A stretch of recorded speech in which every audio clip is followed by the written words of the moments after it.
Boa tarde. O Conselho de Ministros aprovou uma proposta de lei de alteração ao Código de Processo Penal e que aprova o Estatuto da Vítima, e a Sra. Ministra da Justiça de seguida far-vos-á a apresentação desta proposta hoje aprovada pelo Conselho de Ministros e que seguirá para a Assembleia da República. O Conselho de Ministros aprovou também uma proposta de lei sobre o regime do Sistema de Informações da República Portuguesa. Trata-se de uma proposta que vem dar execução à Estratégia Nacional de Combate ao Terrorismo, reforçando a capacidade de intervenção do Sistema de Informações da República Portuguesa, robustecendo o seu quadro legal, através de um diploma único, segundo um procedimento constitucional que será de lei orgânica na Assembleia da República, e consagrando a prevalência do regime do CIRP sobre os regimes legais gerais. Atendendo à matéria em causa, trata-se de um assunto que foi previamente trabalhado e concertado pelo Governo com o principal partido da oposição, com o Partido Socialista, independentemente de agora, na Assembleia da República, se processar o processo legislativo na sua íntegra. Pretende-se, com esta alteração, estabelecer princípios e capacidades de atuação que coloquem o nosso Serviço de Informações com uma capacidade reforçada relativamente ao combate ao terrorismo e necessariamente também na articulação com os serviços congêneres dos outros países europeus e internacionais que connosco colaboram nesse combate. O Conselho de Ministros aprovou também hoje um diploma que transfere a dependência da Direção-Geral da Proteção Social aos Trabalhadores em Funções Públicas, vulgo o ADSE, do Ministério das Finanças para o Ministério da Saúde, conforme estava previsto na lei orgânica do próprio Governo. E em conjunto com este diploma foi também aprovado a criação de um órgão de coordenação dos vários subsistemas públicos de saúde, que se designará Colégio de Governo dos Subsistemas Públicos de Saúde, que ficará no Ministério da Saúde, e o Sr. Ministro da Saúde apresentar-vos-á e explicar-vos-á estas medidas hoje tomadas no Conselho de Ministros relativos aos subsistemas de saúde e à sua integração em termos de governação junto do Ministério da Saúde. Foi também aprovado hoje no Conselho de Ministros a Política Nacional de Arquitetura e Paisagem, constituindo-se uma comissão de acompanhamento, funcionando junto da Direção-Geral do Território. A Política Nacional de Arquitetura e Paisagem é algo que está previsto por lei, na Lei do Ordenamento do Território, e que até agora nunca tinha sido implementada no nosso país. Beneficiou de um período de discussão pública alargado, quase de um ano, e hoje o Conselho de Ministros aprovou essa mesma política. O Conselho de Ministros aprovou ainda uma resolução que altera os montantes máximos de emissão brutos de títulos representativos de dívida pública, ajustando-os, por um lado, ao aumento de emissão de obrigações de tesouro para concretizar as amortizações que foram antecipadas pelo Governo ao Fundo Monetário Internacional e, por outro lado, também para dar resposta ao acréscimo de procura de certificados de aforro e de certificados de tesouro poupança mais. Foi também hoje aprovado pelo Conselho de Ministros a alteração do diploma que lista a identificação de zonas sensíveis e zonas menos sensíveis, é esta a terminologia legal utilizada, quer para o território continental, quer para a região autónoma da Madeira, na transposição de uma diretiva da União Europeia relativa ao tratamento de águas residuais. Foi também aprovado hoje pelo Conselho de Ministros a orgânica da Direção-Geral das Atividades Económicas, de modo a atualizar o seu enquadramento legal com as atribuições que foram redistribuídas, a parte da energia para o Ministério do Ambiente e Ordenamento do Território e Energia, a parte da promoção industrial para o IAPMEI e a parte relativa ao emprego para o Ministério do Emprego. O Conselho de Ministros autorizou também a permuta de um imóvel do Estado português designado por Jardim da Parada, no Concelho de Cascais, destinado à instalação e funcionamento de serviços públicos. É uma permuta realizada mediante a assunção pelo município de Cascais, num pagamento de um diferencial face à avaliação pública que foi feita destes bens de 140 mil euros, e que regulariza uma situação jurídica entre o Estado e o município de Cascais no que se refere a um conjunto alargado de equipamentos públicos, desde o Tribunal de Cascais, passando por outros serviços do Estado que estão instalados no Concelho e que com esta permuta vem-se regularizar a situação dos terrenos, quer municipais, quer que passam para a propriedade do Estado. O Conselho de Ministros autorizou ainda o Instituto de Emprego e Formação Profissional a realizar uma despesa relativa ao fornecimento de eletricidade para os próximos 3 anos, 2016, 17 e 18, através de concurso, por um valor máximo de 8,9 milhões de euros. Foi ainda aprovado hoje no Conselho de Ministros a classificação do Instituto de Gestão Financeira da Educação para efeitos de determinação do estatuto dos membros do respectivo Conselho Diretivo e, por último, referir-vos que foi aprovado também a nomeação, após parecer favorável da CRESAP, a nomeação de 2 vogais para o Instituto Nacional de Medicina Legal e Ciências Forenses, a saber, a doutora Maria Cristina Nunes de Mendonça e a doutora Maria Fernanda Coutinho Rodrigues. Peço então à senhora Ministra da Justiça para vos fazer a apresentação do diploma da proposta de lei hoje aprovada no Conselho de Ministros, no que concerne à alteração do Código de Processo Penal e à aprovação do Estatuto da Vítima. Muito obrigada. Eu gostaria de começar por referir que o nosso direito penal e processual penal tem tido como sempre o agressor, isto é, aquele que comete ou há indício de ter cometido um crime. A vítima tem andado arredada do centro do processo penal e é necessário, e do direito penal, é necessário recentrar, portanto, também a vítima, eu diria sobretudo a vítima, no âmbito daquilo que é o nosso sistema penal. Quais são as linhas fundamentais da proposta? A autonomização do conceito de vítima, que não existia. A enunciação expressa de que a vítima, isto é, quem não se constituiu assistente nem demandante, que são figuras através das quais, para que todos nos entendam, as pessoas podem ir ao processo, mas mesmo quem não se tenha constituído assistente nem demandante civil, tem o direito de oferecer provas e ser ouvido, ainda acentuando o alargamento da possibilidade de constituição de assistente após a leitura da sentença para interposição de recurso. Ou seja, mesmo que não tenha intervindo até àquela data, pode constituir-se assistente para efeitos de interposição de recurso. Constitui-se um regime jurídico referente, ele próprio, ao Estatuto da Vítima. Um regime próprio.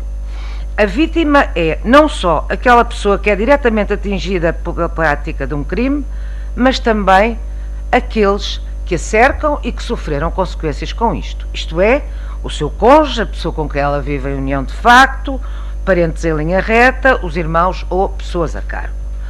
Define-se ainda a vítima especialmente vulnerável, considerando integradas nesta categoria as vítimas de criminalidade violenta, as vítimas de criminalidade especialmente violenta, as crianças, os idosos ou aqueles que tenham especiais problemas de saúde que requeiram este estatuto. Definem-se depois os princípios regentes deste estatuto, que são também mencionados no Código de Processo Penal: a igualdade, respeito e reconhecimento, autonomia da vontade, confidencialidade, consentimento, informação. Garante-se o sigilo de todas as informações prestadas pela vítima. Por outro lado, as informações que a vítima dá são informações que ela tem o direito de proteger. Prevê-se ainda o acesso da vítima aos cuidados de saúde, em função, naturalmente, do tipo de crime. Há lugar ao reembolso das despesas efetuadas. Há um direito de proteção. Deve ser evitado o contacto direto com o arguido.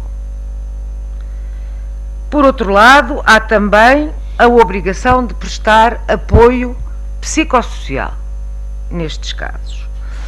Prevê-se, especialmente no que respeita às vítimas vulneráveis, e especialmente vulneráveis, as declarações para memória futura. Em sede de desenvolvimento dos princípios que acabei de enunciar, descreve-se ainda com particular rigor a extensão do direito de informação, que respeita a toda a tramitação penal, designadamente onde e como pode a vítima apresentar a denúncia, quais os requisitos que regem o seu direito à indemnização, bem como o direito de ser informada da sentença e das decisões sobre o estatuto do arguido.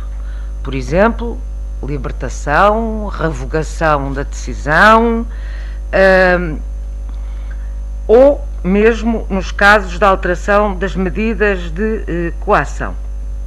No que respeita às vítimas especialmente vulneráveis, há de destacar a referência aos direitos das crianças vítimas. Determina-se ainda, de uma forma muito inovadora, que se ouça a vítima, tal como eu referi, mesmo quando há alteração da medida de coação. E são estes, em traços gerais, os princípios a que obedece o Estatuto da Vítima. É, portanto, um estatuto muito garantístico. A vítima deve ser sempre ouvida num gabinete que todos os órgãos de polícia criminal devem ter, de forma reservada. E fico à disposição para qualquer questão que queiram colocar subsequentemente. Peço ainda ao Sr. Ministro da Saúde para vos fazer a apresentação dos diplomas hoje aprovados relativos à gestão, ao governo dos subsistemas de saúde. Obrigado. O Conselho de Ministros aprovou a transferência da dependência da Direção-Geral da Proteção Social dos Trabalhadores em Função Pública, da ADSE, para o Ministério da Saúde. Como foi referido, essa transferência estava prevista na orgânica, também estava prevista no próprio Orçamento de Estado e visa essencialmente uniformizar regras relativamente a prestadores, harmonizar tabelas e conseguir, no fundo, um acréscimo de sinergias em termos de poder negocial, as quais no passado levaram que, quando foram harmonizadas regras, por exemplo, na área da patologia clínica, das análises clínicas, foram poupados para o Estado algumas dezenas de milhões de euros. Portanto, no fundo, pretende-se potenciar este efeito. O Conselho de Ministros também aprovou a criação do órgão de coordenação dos subsistemas públicos de saúde, ou seja, mantendo intacta a autonomia dos 4 subsistemas de saúde, ou seja, da ADSE, do sistema assistência na doença dos militares das Forças Armadas, da Guarda Nacional Republicana e do subsistema da doença da Polícia de Segurança Pública, mantendo essa autonomia, mantendo as especificidades e a separação orçamental, acordou-se num modelo de governação, na formação de um colégio que tem em vista precisamente uniformizar nomenclaturas, sistemas de informação, combater a fraude, realizar auditorias e potenciar os sistemas de informação. No fundo, cooperar naquilo onde se pode haver ganhos imediatos e preservar tudo aquilo que são especificidades e autonomias. Fico também, naturalmente, à disposição para responder a questões.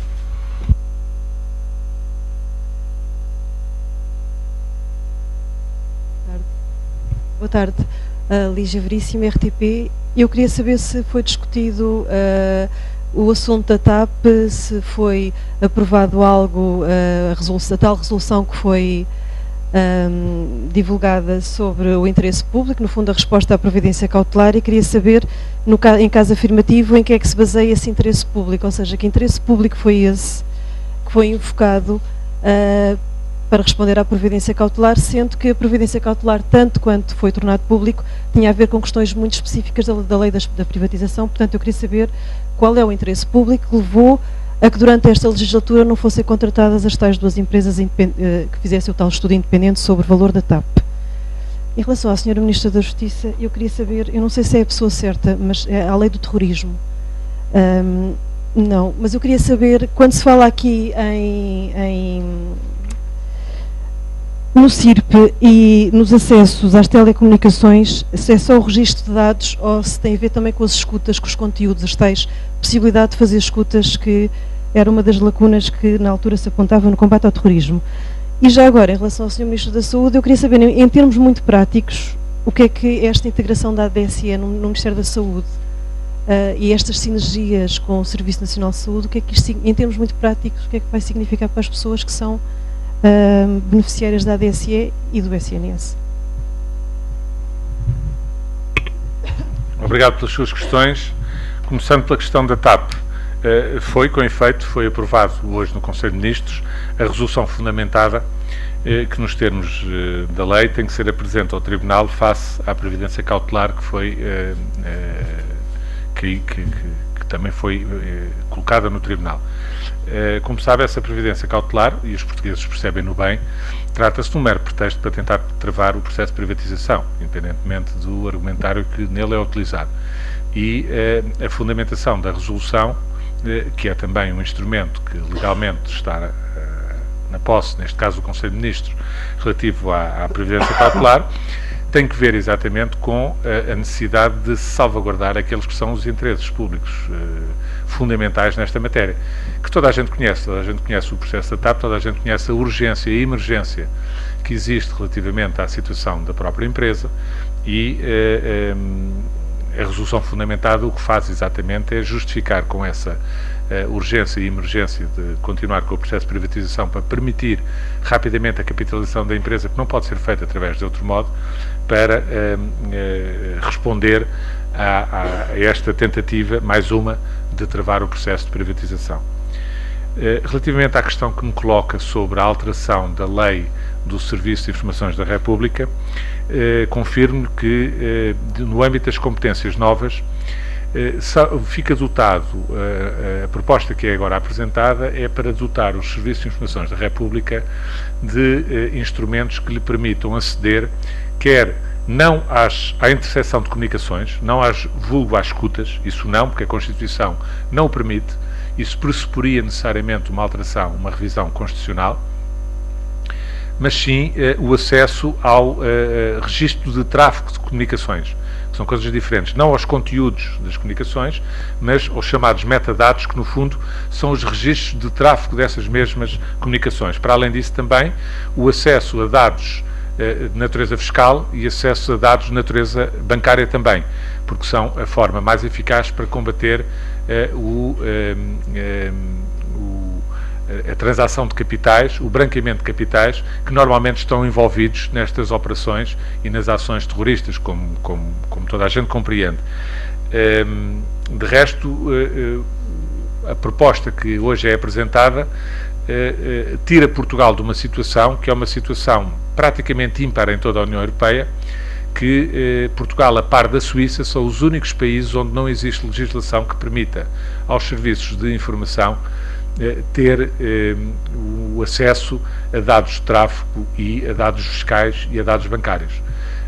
É uma situação que coloca, obviamente, o Serviço de Informações da República Portuguesa numa situação de profunda desigualdade nesse combate, que é um combate decisivo e que todas as sociedades europeias neste momento têm que travar, e as sociedades modernas, não só as europeias. Infelizmente o terrorismo hoje em dia é um fenómeno profundamente negativo à escala global, mas retirar de facto o país dessa situação e os nossos serviços numa situação de desigualdade profundíssima em termos de armas no combate a este flagelo que é o terrorismo. Pedi agora ao Sr. Ministro da Saúde para poder responder às questões que lhe dirigiu. Relativamente às vantagens desta transferência, elas põem-se a vários níveis, mas desde logo, essencialmente a dois. Uma maior sustentabilidade, ou seja, se houver sem redução de benefícios, uma redução dos custos pagos aos prestadores, haverá uma maior sustentabilidade do sistema. E como nós sabemos, a ADSE tem uma sustentabilidade a curto prazo, é necessário assegurar que tenha uma sustentabilidade a médio e longo prazo. O que, com o aumento dos custos da saúde e o envelhecimento das pessoas, não é algo líquido. E, portanto, temos que acautelar este problema hoje. Por outro lado, também uma questão de equidade. Não é? Ou seja, porque é que o Estado há de ter preços diferentes para o mesmo tipo de serviço com a mesma entidade.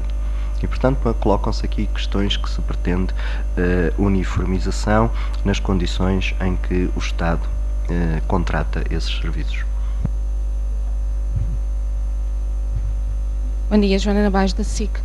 Ainda sobre essa questão da transferência para o Ministério da Saúde destes subsistemas, o que lhe queria perguntar é, uma vez que falou de potenciar as poupanças, se consegue quantificar que poupanças serão essas que estão a ser esperadas pelo Governo com esta uniformização de tabelas com os prestadores de serviços. Para o próprio Ministério da Saúde há uma transferência não só das receitas, mas também dos encargos, se será necessário um reforço das verbas para o funcionamento do Ministério, agora com esta integração da ADSE no Ministério da Saúde. Queria ainda perguntar sobre, começa hoje a segunda avaliação pós-programa da Troika, qual é a expectativa do Governo em relação a esta avaliação? Ela surge num ano de eleições, há pouco tempo das eleições serão conhecidos os resultados. Tem a expectativa de que a Troika saia melhor impressionada do que no final do ano passado, onde colocou sérias dúvidas em relação às metas que tinham sido traçadas para o déficit pelo Governo? E não posso deixar de lhe perguntar também o que é que lhe parece desta ideia do PS de financiar a descida da TSU com o recurso, dos trabalhadores, perdão, com recurso ao Orçamento do Estado.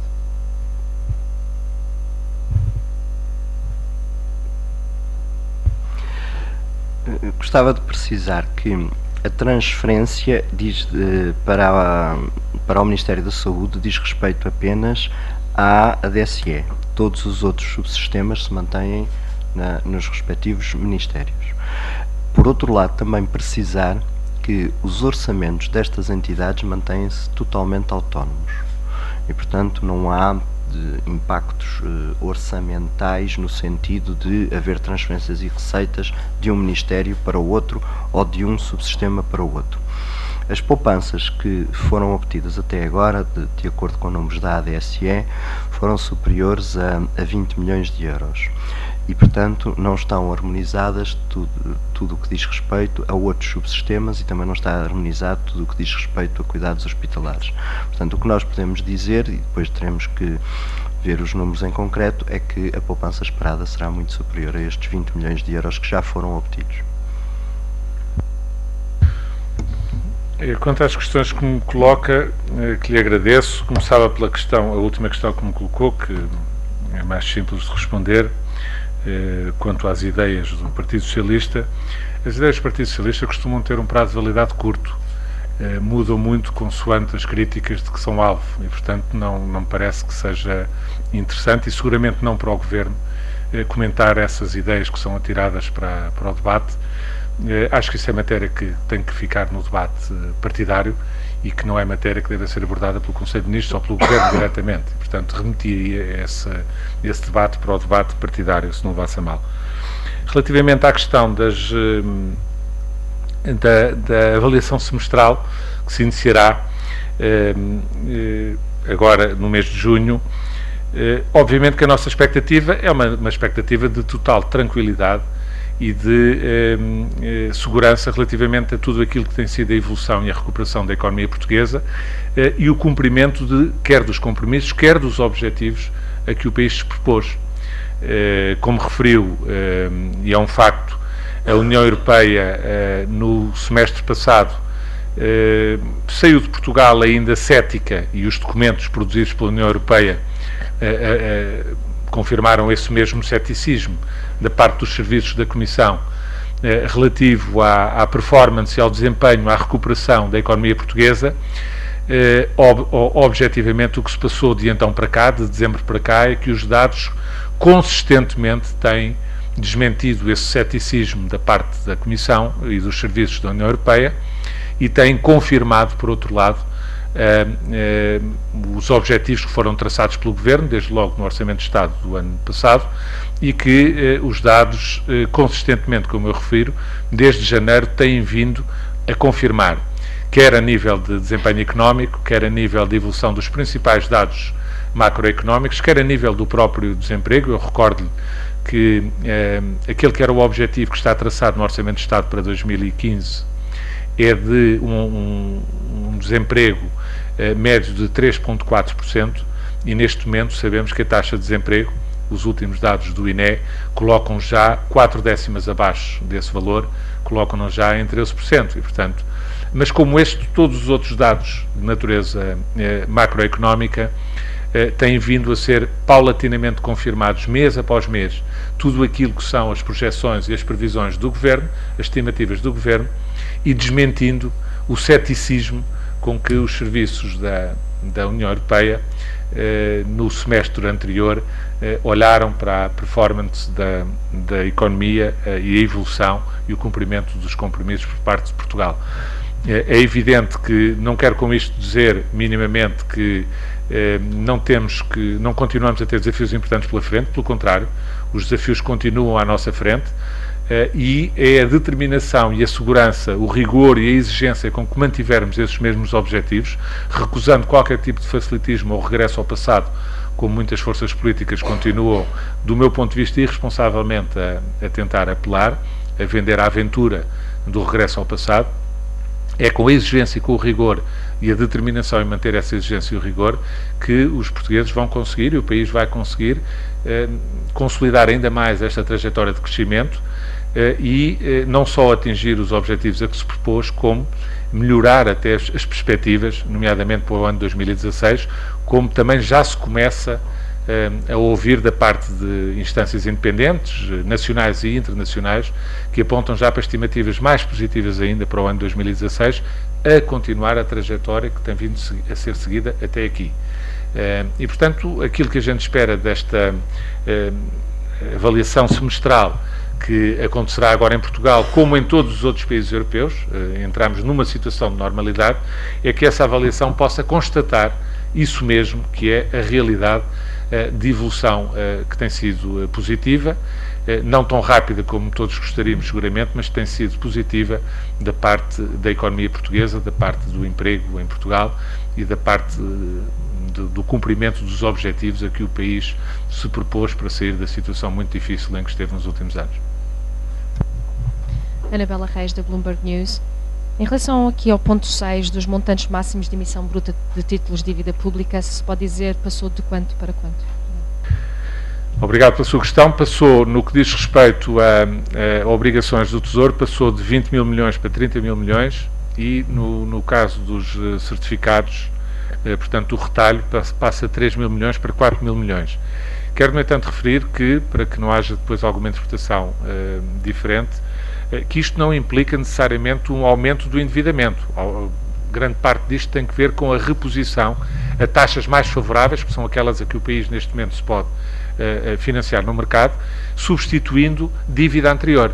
E, portanto, o que há aqui é um rolar da dívida em benefício, com poupança objetiva para os contribuintes nacionais e em benefício da consolidação orçamental, sem com isso acrescentar dívida àquela que já existe. No caso do retalho tem que ver, de facto, como sabe, houve uma emissão muito grande no início do ano, que teve uma procura muitíssimo positiva, até fruto da queda acentuada das taxas de juros, mas a verdade, e pensou-se na altura que porventura teria esgotado a apetência do mercado para esse retalho, mas a verdade é que essa apetência tem vindo paulatinamente a ser retomada e, portanto, é também aumentado aí de 3 mil para 4 mil milhões a possibilidade de emissão de certificados. Boa tarde. Ainda para o Dr. Marcos Quete, Jennifer Mota, da agência Lusa, ficou por responder a questão como é que o Governo responde à providência cautelar no aspecto porque é que não foi aberto um concurso público para fazer a avaliação económica ou financeira do Grupo TAP.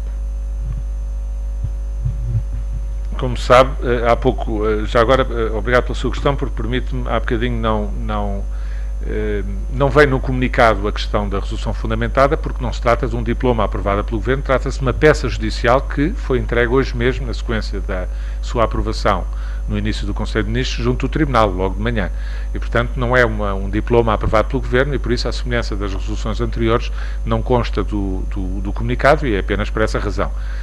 Trata-se de uma peça judicial no processo que está a correr pela ação interposta contra o Estado.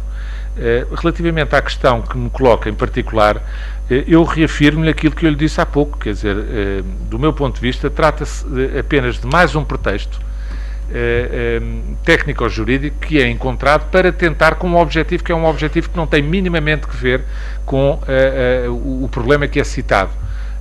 Não existe nenhuma falta de transparência no processo de privatização da TAP, não existe agora como não existiu há 2 anos, quando o Governo encetou pela primeira vez em cumprimento daquilo que está inscrito nos memorandos e nos compromissos internacionais do Estado português, quando iniciámos em 2012 o processo de privatização, que acabou por não ser concluído porque as regras do caderno de encargos não foram, do ponto de vista do Estado, não foram adequadamente satisfeitas pelos candidatos. O processo foi reaberto agora. O que está aqui em causa, não vale a pena estarmos a perder tempo com digamos que argumentos mais imaginativos ou menos imaginativos que vêm sendo colocados por todos aquelas forças que pretendem travar o processo de privatização. Tudo o resto são pretextos. O que eu lhe posso reafirmar é que não há, como nunca houve, qualquer falta de transparência, nem neste processo de privatização, como em nenhum outro processo de privatização levado a cabo por este Governo, e já foram vários, como sabe, e com resultados bastante importantes para os cofres nacionais e para os contribuintes nacionais, aliviando o país de uma situação muito difícil em que estava colocado, e continuamos ainda, como eu referi, com desafios importantes pela frente para vencer. Boa tarde, Maria João Matos, CMTV. Se me permite, só para completar antes dessa pergunta, de resto, como sabe também, lembro ao Sr. Ministro da Saúde, e com muita razão, todos estes processos têm sido não apenas acompanhados por uma comissão independente que acompanha os processos de privatização, como todas as peças dos processos de privatização são entregues, quer no Tribunal de Contas, quer na CMVM. Boa tarde, Maria João Matos, CMTV. Minha primeira pergunta é para o Sr. Ministro da Presidência, também em relação à suspensão da privatização da TAP. Pergunto-lhe se o Governo já tem uma forma e uma previsão de como vai gerir o calendário neste momento. Ou melhor, qual é o impacto desta nova situação e da providência cautelar no calendário do processo de privatização e se ele realmente pode nem sequer chegar a avançar ou a finalizar, melhor. Depois pergunto-lhe em relação aos candidatos, os 2 candidatos atuais, portanto, um deles é Mané Framovic, que também já foi afastado no outro processo anterior, mas neste momento, em relação aos 2, se houve algum diálogo com os candidatos neste último dia ou dia e meio, e se é possível que eles realmente desistam de vez e que o processo fique já por aqui, dada a circunstância.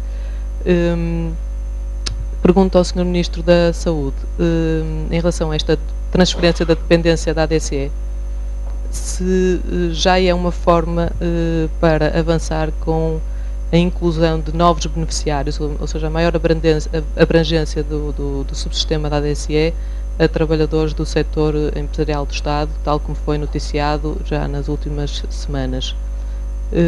E pergunto-lhe também, hoje saiu uma notícia no Jornal Notícias, em relação a um processo do INEM, do caso do transporte por helicóptero de uma conhecida do Presidente.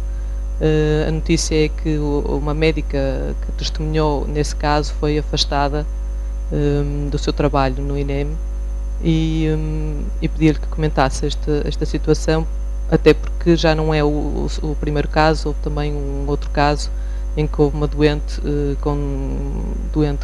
de problemas cardíacos, que era prioritária e foi desviada para que a mulher do Presidente do INEM fosse para o hospital onde ela trabalha, e houve um desvio que implicou uma demora na chegada da doente ao hospital.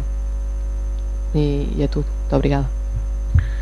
Obrigado pelas suas questões. Quanto à primeira questão que me coloca quanto ao calendário do processo de privatização, qual é o impacto que estas providências cautelares têm no calendário, o impacto, graças a Deus, é pequeno, porque a resolução fundamentada permite, como sabe, retomar a normalidade do processo. E, portanto, a resolução fundamentada foi logo aprovada, como eu lhe referi, no início do Conselho, e entregue rapidamente nas instâncias judiciais, como é de direito. Relativamente à segunda questão que me coloca, que tem que ver com o estado da negociação com os candidatos, o Conselho de Ministros nesta fase não tem nenhuma informação. Como eu já expliquei várias vezes aqui nos processos de privatização, o Conselho de Ministros tem uma intervenção na fase de aprovação do modelo e do diploma que diz respeito à privatização. Tem depois intervenção também na definição do caderno de encargos, que é aprovado pelo Conselho de Ministros, e depois só tem intervenção quando é apresentado um relatório do trabalho das equipas que fazem, neste caso, quer a própria administração, quer a par pública, que fazem a negociação junto dos parceiros, e o Conselho, dos candidatos, peço desculpa. E o Conselho de Ministros só volta a ter contacto com o processo quando existem relatórios e propostas concretas para o Conselho de Ministros tomar decisões. O Conselho de Ministros não interfere nem acompanha no dia-a-dia as negociações, como não deve acompanhar, porque é assim que deve ser. O Conselho de Ministros não é quem negocia, o Conselho de Ministros toma decisões face aos relatórios que lhe forem apresentados. Hoje ainda não teve nenhum relatório em cima da mesa do Conselho de Ministros, presumo que a seu tempo, de acordo com os calendários que estão definidos no caderno de encargos, isso acontecerá e o Conselho de Ministros será chamado a debater o assunto e a pronunciar sobre o assunto. O Sr. Ministro ainda tinha umas... Obrigado pelas suas questões. Relativamente à expansão, à maior abrangência de outros trabalhadores como beneficiários da ADSE, ela não está prevista neste diploma. Portanto, este diploma é um diploma simples de transferência. Eu lembro, no entanto, que nós entendemos que será positivo ter um maior número de trabalhadores, designadamente do setor empresarial, familiares, enfim, portanto vemos com bons olhos, mas primeiro obriga a negociação e segundo, muito importante, essa maior abrangência, inclusive chegou-se a arbitrar, o Partido Socialista depois desmentiu que poderia ser aberta a qualquer trabalhador, é uma irresponsabilidade, porque pode pura e simplesmente haver uma seleção adversa, ou seja, se não houver cálculos atuariais e se não houver regras mínimas, o que aconteceria é que só as pessoas que tivessem interesse e não uma massa de trabalhadores importante que dá sustentabilidade aderiria e, portanto, prejudicaria os próprios que lá estão hoje. Portanto, o Governo vê com interesse esta abertura, ela necessita de negociação e, sobretudo, temos que ter regras que sejam muito claras e universais para quem pode abranger, sobretudo para proteger os que estão hoje lá, porque não pode, com novos trabalhadores, o que nós pretendemos é haver uma maior sustentabilidade e não uma menor sustentabilidade, o que haveria de certeza se fosse aberto a todos sem qualquer critério. Relativamente à questão do INEM, não vi de certeza a notícia do Jornal de Notícias face ao Conselho de Ministros, mas eu relembro que a Inspeção-Geral de Atividades em Saúde, como foi dito, abriu dois processos de análise a esses dois casos que referiu e eu entendo que, de acordo com o que a Sra. Inspetora referiu, deverá haver notícias sobre isso até ao final deste mês. Só para esclarecer algumas dúvidas que me ficaram em relação ao Sr. Ministro da Saúde, o que é que para os beneficiários da ADSE, só para ficar mesmo esclarecido, não há qualquer alteração, portanto mantém-se tudo na mesma, é só uma transferência orçamentais, pronto, era só para ficar esclarecida. Não há transferência, é só uma autonomia de... pronto. Ok, já percebi, pronto, estou esclarecida. Mas em relação à TAP, deixe-me voltar outra vez à TAP. A resolução fundamentada tem que ser apreciada ou é automática? A partir do momento que se apresenta, o Tribunal aceita sempre como boa, ela tem que ser apreciada ou não? Se me pudesses responder a isso. E depois, tanto quanto eu sei, as providências cautelares implicam duas ações principais e essas estão a decorrer e iam decorrer as ações principais. E isso não implica de alguma forma ou que o processo pare, ou que o Governo repense o seu calendário de alguma forma? Bom, não. A resposta é não, não altera. As resoluções fundamentadas têm exatamente, digamos, são a outra face da moeda das previdências cautelares. As previdências cautelares também não são, ao contrário do que muitas vezes se diz na comunicação social de uma forma fácil. O facto de dar entrada num tribunal uma previdência cautelar não quer dizer que ela automaticamente tenha sido aceita e tenha sido determinada a paragem de um processo. porque há mecanismos exatamente de reação a essa previdência cautelar, e a resolução fundamentada é um desses mecanismos. E portanto, o impacto da resolução fundamentada é igual ao impacto da previdência cautelar. É evidente que quem mete a previdência cautelar gosta depois de tentar passar para a comunicação social a ideia de que, face à previdência cautelar que eu meti, o processo está congelado. Mas nem isso é verdade, nem o seu oposto. Quanto às ações principais, elas seguirão, como naturalmente sempre acontece, elas seguirão o seu curso normal dentro da Justiça e não determinam nenhuma suspensão obrigatória, nenhuma paragem obrigatória, não tem um efeito suspensivo sobre o processo. O que pode ter um efeito suspensivo é a previdência cautelar. Por isso, exatamente por isso é que existe, para além da ação principal, existem as previdências cautelares, para conseguir obter, caso o Tribunal assim o entenda, para conseguir obter um efeito suspensivo, que a ação principal por si não tem. Neste como em nenhum outro processo. É assim. E, portanto, penso que lhe dei a resposta. A resolução fundamentada é a reação que está prevista legalmente à interposição de uma previdência cautelar. Quando uma previdência cautelar, como a previdência cautelar também. Portanto, são as duas faces, até lá não há suspensão absolutamente nenhuma, porque enquanto não houver uma decisão da parte do Tribunal relativamente à suspensão do processo, esse efeito não se produz. Penso que esclareci. Mas, Sr. Ministro Presidente, a Presidência sendo mais direita, amanhã é dia 5 de junho. Os candidatos tinham que melhorar as propostas até amanhã, correto? Amanhã vai acontecer alguma coisa ou vai ser dito?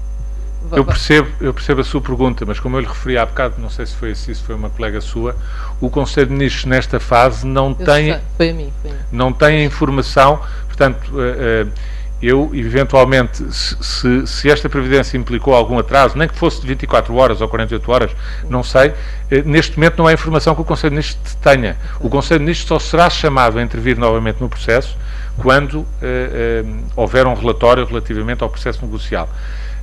E, portanto, eu devolvi um bocadinho essa pergunta que me fez para o Ministério da Economia ou para a Administração da Empresa, que são quem está a acompanhar nesta fase o processo diretamente. Não é o Conselho de Ministros, eu não tenho, peço desculpa, mas não tenho mesmo essa informação para lhe dar. Ok, obrigada. É expectável que esses relatórios cheguem até ao próximo Conselho de Ministros do dia 11, para que a decisão seja tomada a 11? O que é expectável é que os prazos, aquilo que está no caderno de encargos, seja rigorosamente cumprido, com os incidentes legais que o obrigarem, mas isso sempre dentro da lei, do cumprimento da lei. Confesso que neste momento não tenho de cor qual é que é o prazo limite de acordo com o caderno de encargos, mas o que eu lhe posso reiterar é que o que é expectável é que o Conselho de Encargos seja cumprido. Não o tenho de memória neste momento, porque, como calcula, o assunto hoje, como nem sequer esteve, não foi abordado na mesa do Conselho de Ministros, não tenho presente de cor qual é que é o prazo. Mas subirá a Conselho de Ministros de acordo com aquilo que está estipulado no caderno de encargos. Tem sido sempre assim e continuará a ser sempre assim, porque de outro modo seria afetada a própria transparência do processo, e isso para nós é um ponto de honra no cumprimento de todos os processos de privatização.